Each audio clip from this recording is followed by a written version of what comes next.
Hello friends, स्वागत है आपका स्टडी विल पे। तो दोस्तों, हिस्ट्री की श्रृंखला को आगे बढ़ाते हुए आज हम सिंधु सभ्यता के पार्ट 2 का अध्ययन करेंगे और देखेंगे कि जो जो इम्पोर्टेंट क्वेश्चन सिंधु सभ्यता से बन सकते हैं वो सारे के सारे मैं यहाँ पर लेकर आया हूँ। आज आपके प्रश्नों की जो संख्या है वो 15 है और आप अगर ढंग से पढ़े होंगे तो इसका एक टेस्ट के रूप में भी इसको आप लगा सकते हैं। तो चलिए बिना देरी किए हुए स्टार्ट करते हैं। और जो लोग नए आए हैं चैनल पर वो चैनल को सब्सक्राइब कर दें, क्योंकि आगे मैं आपके लिए बहुत ही अच्छे अच्छे क्वेश्चंस लेकर आने वाला हूं जो कि विभिन्न परीक्षाओं में पहले पूछे गए हैं। तो चलिए स्टार्ट करते हैं। और आज का पहला क्वेश्चन स्क्रीन पर आपको दिख रहा होगा कि बताइए हड़प्पा सभ्यता में जूते हुए खेत के साक्ष्य कहाँ से मिले। तो दोस्तों याद रखिएगा, जो इसका करेक्ट आंसर हो जाएगा कि हड़प्पा सभ्यता में जो जुते हुए खेत के जो साक्ष्य हैं वो कहाँ से मिले। तो याद रखिएगा इसका जो करेक्ट आंसर हो जाएगा वो हो जाएगा काली बंगन।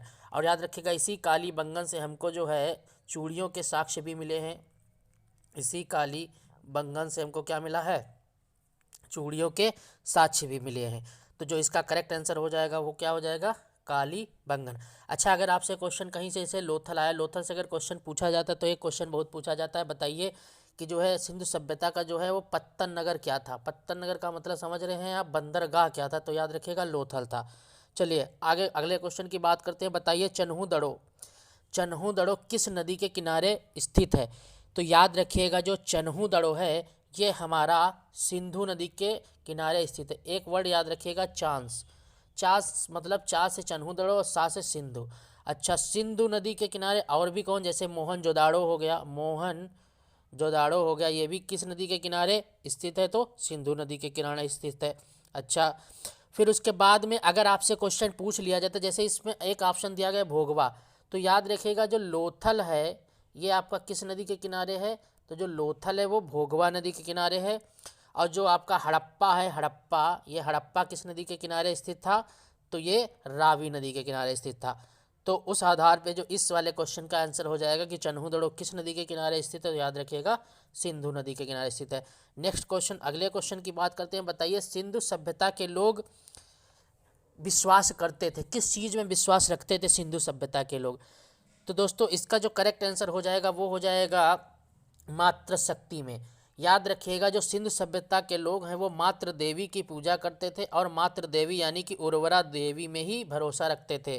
ठीक, बाकी आपके ऑप्शन जो भी दिए गए हैं वो गलत है। ना तो वो ब्रह्मा और आत्मा पर विश्वास करते थे, ना कर्मकांड को मानते थे, ना ही यज्ञ प्रणाली में कोई उनकी जो है आस्था थी। वो क्या करते थे, सिर्फ और सिर्फ मात्र शक्ति में भरोसा दिखाते थे। तो अगला क्वेश्चन आपसे पूछा जा रहा है, बताइए सिंधु सभ्यता किस लिए जाने जाती है। सिंधु सभ्यता जो है किस लिए सुविख्यात थी। पहला ऑप्शन है अपने नगर नियोजन के लिए, दूसरा है उद्योगों के लिए, कृषि संबंधी कार्यों के लिए, या हड़प्पा और मोहनजोदड़ो के लिए। तो जो इसका करेक्ट आंसर हो जाएगा वो हो जाएगा आपका अपने नगर नियोजन के लिए। मेनली याद रखिएगा दोस्तों, जो पहली नगर नियोजन जो अपने हड़प जो आपकी सिंधु सभ्यता थी वो मेनली नगर नियोजन सभ्यता थी, या नगरी सभ्यता के नाम से भी इसको जाना जाता है। साथ ही अगर आपसे क्वेश्चन एक याद रखिएगा, अगर आपसे पूछ लेता है बताइए फर्स्ट ग्रामीण सभ्यता कौन थी, फर्स्ट ग्रामीण सभ्यता की बात करेगा तो वो इसके आगे आप पढ़ेंगे वैदिक सभ्यता।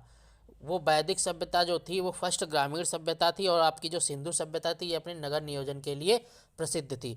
तो अगले क्वेश्चन की बात करते हैं। अगला क्वेश्चन आपसे कह रहा है बताइए हड़प्पा कालीन जो मोहरें प्राप्त हुई हैं वो अधिकांश किसकी बनी हुई थी। तो याद रखिएगा जो हड़प्पा कालीन जो मोहरें प्राप्त हुई ये आपकी शेलखड़ी से बनी हुई थी। ये क्वेश्चन पूछा गया तो इसका जो सटीक आंसर हो जाएगा वो क्या हो जाएगा, शेलखड़ी से बनी हुई थी। ना तो मिट्टी या तांबे से, ना गोमेद से, ना ही कचाली मिट्टी से। तो इसका आंसर क्या हो जाएगा, शेलखड़ी। नेक्स्ट क्वेश्चन, अगले क्वेश्चन की बात करता है। बताइए हड़प्पा में एक उन्नत जल प्रणाली या जल प्रबंधन का जो है कहाँ से पता चलता है, कौन सा ऐसा स्थल है, क्या वो धौलावीरा है, क्या कालीबंगन, या लोथल, या आलमगीरपुर। कहाँ से हमको ये पता चलता है कि हड़प्पा में जो है एक सुंदर जल नगर प्रणाली थी। तो याद रखिएगा जो इसका करेक्ट आंसर हो जाएगा वो क्या हो जाएगा, धौलावीरा। धौलावीरा में हमको जो है सभी जितने भी जो नगर था धौलावीरा, उस नगर में नालियों की एक संरचना मिली और नालियाँ के ऊपर जो है पत्थर से नालियाँ ढकी हुई मिली हैं। तो इस चीज़ को याद रखिएगा कि जो जल उन्नत जल प्रणाली की अगर बात करता है तो वो कौन सा स्थल है, धौलावीरा। तो इसका करेक्ट आंसर क्या हो जाएगा, धौलावीरा, ऑप्शन नंबर 1। फिर उसके बाद में अगले क्वेश्चन की बात करता है, बताइए सिंधु सभ्यता के बारे में कौन सा कथन गलत है, निम्नलिखित में से कौन सा कथन गलत है। क्या नगरों में नालियों की अच्छी व्यवस्था थी, मैंने अभी बताया जी हाँ बिल्कुल थी। लोग लोहे से परिचित थे। फिर अगला है मातृ देवी की उपासना की जाती थी, बिल्कुल की जाती थी। व्यापार उन्नत दशा में था, जी हाँ व्यापार भी यहाँ पर जो है इनका प्रमुख जो है व्यवसाय व्यापार ही था। तो इसका जो करेक्ट आंसर हो जाएगा वो क्या हो जाएगा, लोहा। लोग लोहे से परिचित नहीं थे। ऑप्शन नंबर बी इसका करेक्ट आंसर हो जाएगा कि सिंधु सभ्यता वाले जो लोग थे वे लोहे को नहीं जानते थे, लोहे से वो परिचित नहीं थे। तो इसका करेक्ट आंसर क्या हो जाएगा, लोग लोहे से परिचित नहीं थे। चलिए आगे बढ़ते हैं, अगले क्वेश्चन की बात करते हैं। सिंधु सभ्यता से प्राप्त मोहरों पर किस पशु का सर्वाधिक चित्रण मिला है या उत्खनन है। तो याद रखिएगा जो इसका जो करेक्ट आंसर हो जाएगा वो हो जाएगा श्रृंगी बैल। जो श्रृंगी यानी कि जो श्रृंगी जो बैल था, ठीक, या सांड था, जिसके चित्र जो है हमको मोहरों पर अधिकांशतः देखने को मिलते हैं। तो इसका करेक्ट आंसर क्या हो जाएगा, श्रृंगी बैल, इसको याद रखना। नेक्स्ट क्वेश्चन की बात करते हैं, बताइए अफगानिस्तान स्थित सिंधु सभ्यता के स्थल हैं, निम्नलिखित में से कौन से ऐसे स्थल हैं जो अफगानिस्तान में। देखिए जो सिंधु सभ्यता है मेनली 3 देशों में फैली हुई थी, एक तो इंडिया, दूसरा पाकिस्तान और तीसरा अफगानिस्तान। तो आपको अफगानिस्तान के यहाँ पर पूछ रहा है कौन से निम्नलिखित में से स्थल है। तो याद रखिएगा जो मुंडी गाक है ये भी आपका अफगानिस्तान में पड़ता है, जो सुरतोगोई है ये भी पड़ता है, और जो आपका देह मोरासी गुंडई जो है ये भी आपका अफगानिस्तान में ही पड़ता है। तो जो इसका करेक्ट आंसर हो जाएगा वो क्या हो जाएगा, उपरोक्त के सभी। ये तीनों के तीनों कहाँ पड़ते हैं, आपके अफगानिस्तान में पड़ते हैं। नेक्स्ट क्वेश्चन की बात करते हैं, अगले क्वेश्चन की बात करते हैं। अगला क्वेश्चन क्या है, बताइए निम्नलिखित में से किस हड़प्पा कालीन स्थल से युगल समाधान के शवाधान के प्रमाण मिले। तो याद रखिएगा आपको मैं बता दूं जो सिंधु सभ्यता थी इनके वहाँ जो है जो दाह संस्कार या जो दफन प्रथा थी वो 3 तरीके की दफन प्रथा होती थी। कैसी होती थी, 3 तरीके की दफन प्रथा होती थी। एक था आपका आंशिक दफन, एक था आपका आंशिक दफन, और दूसरा था आपका पूर्ण दफन, और तीसरा क्या था आपका, तीसरा था आपका, एक मैंने बताया आंशिक, एक मैंने बताया आंशिक, और दूसरा बताया मैंने पूर्ण, और तीसरा बताया मैंने क्या, दाह संस्कार। तो याद रखिएगा आंशिक में बॉडी को कुछ दिनों के लिए खुला छोड़ देते थे और जीव जंतु खा लेते थे, उसके बाद में जो है उसको दफनाते थे। और पूर्ण दफन में क्या होता था, बॉडी को पूरा दफनाते थे, और दाह संस्कार में बॉडी को जलाते थे। तो अगर आपसे कहीं भी क्वेश्चन पूछ लिया जाए कि हड़प्पा सभ्यता का वह कौन सा स्थल था जहाँ बॉडी को जलाया जाता था, तो अगर जलाया जाता था बात पूछता है तो इसका आंसर क्या होगा, मोहन जोदड़ो होगा। और अगर पूर्ण दफनाने की बात करते हैं, पूर्ण दफनाने की बात करते हैं तो इसका आंसर क्या होगा, हड़प्पा होगा। सही, बाकी जितने भी स्थल थे वहाँ पर आंशिक दफन की प्रक्रिया चलती थी। तो लेकिन यहाँ पर पूछा जा रहा है कि बताइए युगल समाधान, युगल समाधान का मतलब है पुरुष और महिला, मेल और फीमेल को एक साथ कहाँ पर दफनाते थे। तो जो इसका करेक्ट आंसर हो जाएगा वो हो जाएगा आपका लोथल। याद रखिएगा लोथल से हमको पुरुष और महिला यानी कि मेल और फीमेल के एक साथ दफनाने के साक्ष्य मिले हैं।